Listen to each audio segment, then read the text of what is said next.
पैगंबर इस्लाम हज़रत मोहम्मद सल्लल्लाहु अलैहि वसल्लम का इरशाद मुबारक है कि इल्म व हिकमत 10 हिस्सों में तकसीम हुई है, जिसमें 9 हिस्से अली से मखसूस हैं और एक हिस्सा दूसरे इंसानों के लिए है, और उस एक हिस्से में भी अली अलामुन्नास है।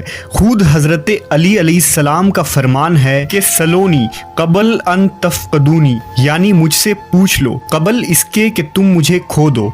मौला अली अलैहिस्सलाम की ये शान थी कि आप किताबुल्लाह की हर आयत की तफसीर और शान नुज़ूल से सबसे ज़्यादा आगाह थे। आप इल्म व दानाई के ख़ज़ीना थे।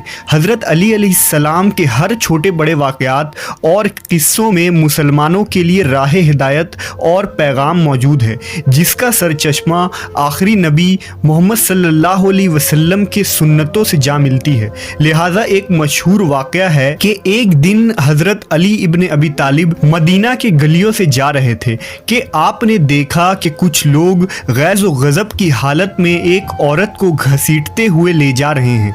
वो औरत खौफ के मारे कांप रही है। हज़रत अली अलैहिस्सलाम ने पुकार कर कहा, तुम इस औरत को क्यों घसीट रहे हो? लोगों ने बताया कि इस औरत ने बदकारी की है, इसलिए अमीरुल मोमिनीन उमर इब्न खत्ताब ने इस औरत को संगसार करने का हुक्म दिया है। हज़रत अली अलैहिस्सलाम ने उस औरत को उनके हाथों से छीना और उन लोगों को इस अमल से मना फरमाया।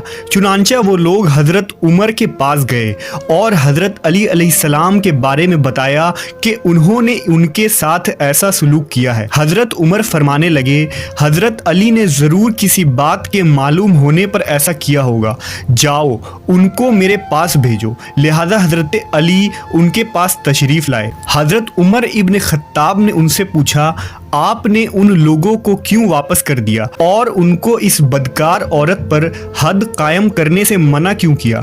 हज़रत अली ने कहा, ए अमीरुल मोमिनीन, क्या आपने रसूल अल्लाह सल्लल्लाहु अलैहि वसल्लम का ये इरशाद नहीं सुना कि आपने फरमाया 3 तरह के लोगों से कलम उठा लिया गया है, यानी वो बेकसूर हैं। एक सोने वाला आदमी यहाँ तक कि वो बेदार हो जाए, दूसरा नाबालिग जब तक कि वो बालिग ना हो जाए, और तीसरा गुनाह में मुब्तला आदमी जब तक कि वो बाहोश ना हो।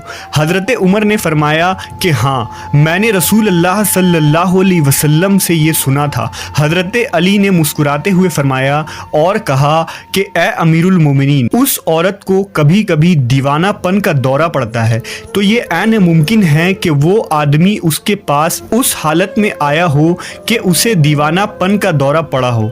ये सुनकर हज़रत उमर ने उस औरत को रिहा कर दिया।